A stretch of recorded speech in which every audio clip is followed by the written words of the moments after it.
Hi hello everyone, welcome back to Maithili makeovers. ఈరోజు వీడియోలో hair spa చూద్దామండి.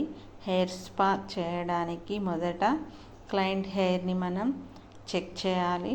హెయిర్లో డాండ్రఫ్ కానీ స్ప్లిట్ ఎండ్స్ కానీ అలాగే తనకి హెయిర్ ఫాల్ ఉందా అనేవి చూడాలండి.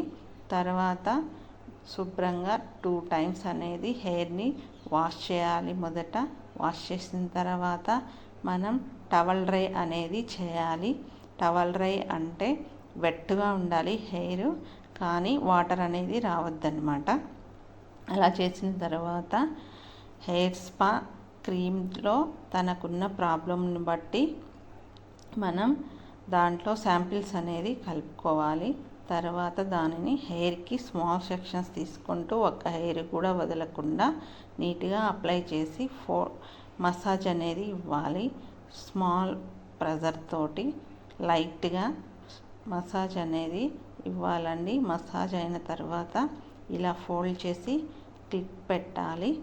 తరువాత స్టీమ్ అనేది 5 to 10 minutes తన స్కాల్ప్ను బట్టి మనము ఇవ్వాలన్నమాట. అందరికీ ఒకటే స్టీమ్ అనేది ఇవ్వకూడదు. కొంతమందికి తక్కువ ఇవ్వాలి, కొంతమందికి ఎక్కువ ఇవ్వాలి. అలా అని ఎక్కువసేపు ఇచ్చామంటే హెయిర్ అనేది హీట్ ఎక్కువైపోయి హెయిర్ ఫాల్ అనేది అవుతుందండి. చాలా జాగ్రత్తగా ఇవ్వాలి. తర్వాత ఇచ్చిన తర్వాత ఆ హీట్ అనేది కూల్ అవ్వడం కోసం హెడ్ మనం ఒక 10 to 15 minutes అనేది అలానే వదిలేయాలన్నమాట. వదిలేసిన తర్వాత మనం మైల్డ్ షాంపూతో హాట్ వాటర్ అనేది పెట్టకుండా లైట్ హీట్ ఉన్న వాటర్తో మాత్రమే హెయిర్ని వాష్ చేయాలండి. ఇప్పుడు వాష్ చేసేటప్పుడు షాంపూ అసలు పెట్టకూడదు. ఓన్లీ ప్లెయిన్ వాటర్తో మాత్రమే అప్లై చేసిన క్రీమ్ మొత్తం హెయిర్లో కొంచెం కూడా ఉండకుండా మనము వాష్ చేయాలి.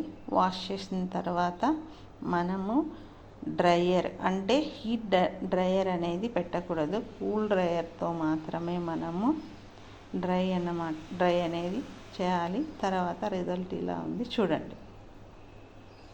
ఓకేనా?